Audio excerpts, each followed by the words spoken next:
Hello, I'm Karen, the Weekend Craftaholic, and today I wanted to give you a run through of my favourite and least favourite products this year.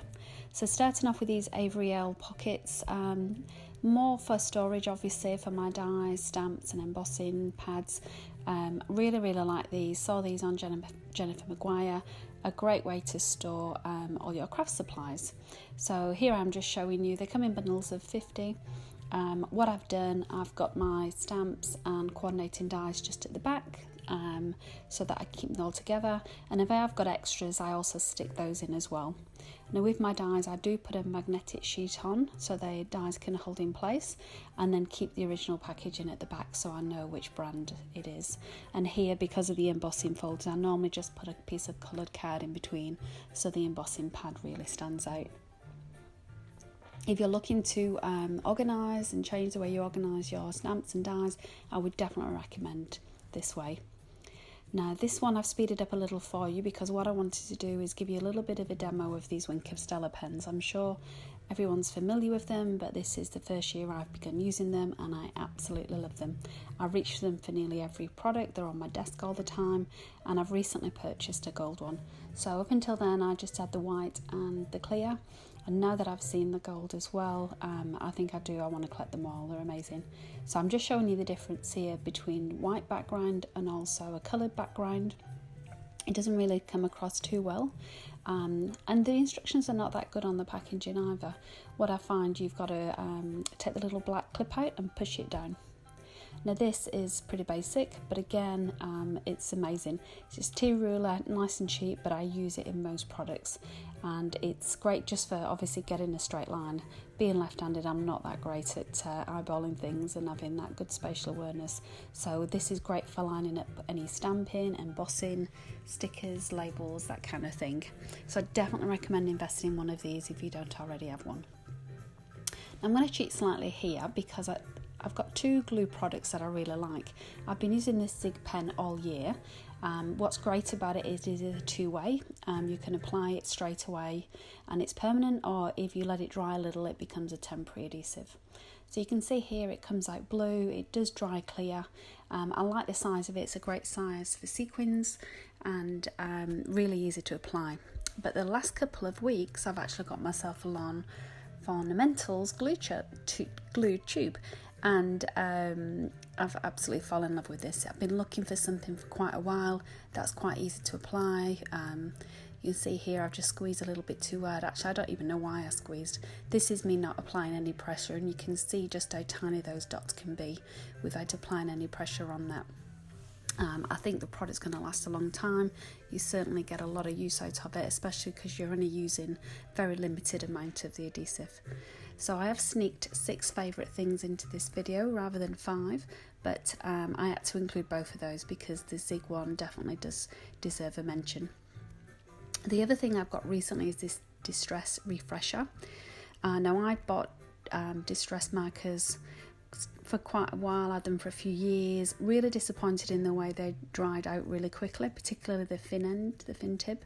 And then I recently saw someone using one of these Distress refreshers, and I have to say it's made me fall in love with the markers again and the inks, because I'm just showing you here just quickly how I'm applying it. Yeah, I'm going to definitely help to prolong the life of my ink pads and my marker pens. I've seen tips where if you've got the coordinating ink pad, you can just soak the ends of the marker in the ink pad to get that flow again. But I think this Distress Refresh is certainly the way to go. And you can see I've not left hardly any time there, and already the colour is just flowing nicely through, even the fine tip as well. So I would definitely recommend this, and again it's probably a product that will just last forever because you wouldn't need to use that much of it. So those are my top 5/6 favourite things this year, new products for me that I've started to use. Obviously you may have been using them for a long time, but now I'm going to move on to the 5 that have disappointed me the most. Again, this mono Tombow Sandy razor came highly recommended on lots of YouTube videos that I've watched. They come in packs of 2. I finally got my hands on them probably about August time this year, and they just don't work for me. Now it could be something that I'm doing wrong. You can see here I'm going to show you just a few different ones. Sometimes I think maybe you need to leave it a while. Sometimes you got to get in really quick. You can see how much pressure I'm applying, and whatever I do, it never erases any ink for me. Now at this point I should point out that I'm not affiliated with any company or brand or product. These are all purely my own opinion. I'm not here you know, to throw shade on these companies, but I did want to point out that these are products that I've invested money in and just not working for me. So it's more as a buyer beware, I guess. And you can see here the desk is moving on this piece of A3 white sheet that I've got, and it rips the paper. So a big disappointment for me with those two, especially as there's been a lot of compliments and recommendations. The other thing I see a lot of people use is this multimedia mat from Ranger. Again, I ended up wanting something really fine, so as well as investing $15 in the glue, I invested $6 in this, and it always gets stuck, doesn't come off. And again, you'll see that no matter how much pressure I apply, it just doesn't come out. So the tip of the original bottle was just too thick for me, which is why I transferred it into this bottle, which I'd seen others do. I did manage to find this bottle though for $2, and it does come out a lot better on here. But again, the fact that I've got to apply a lot of pressure, you never know how much you're getting out. The Lawn Fundamentals is so much better. So I will be sticking to that in future. But if you're using these products and getting great results, please let me know. It may be something that I'm just not doing right.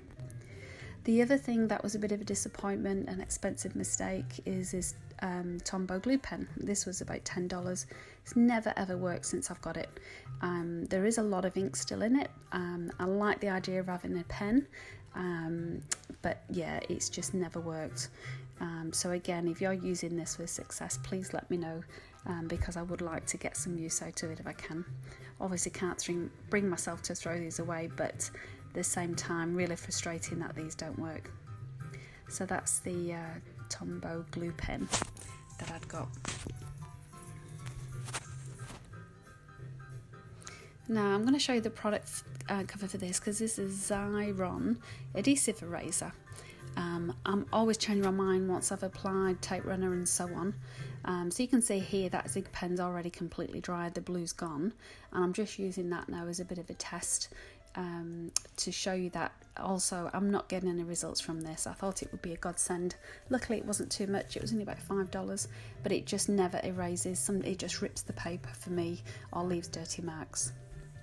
And then very quickly, my last thing that you'll probably be very surprised about is washi tape. I've got heaps of it, fell in love with it, love all the different patterns, but I never ever use it. And because I don't use it, for me it's a bit of a fail, it's a miss.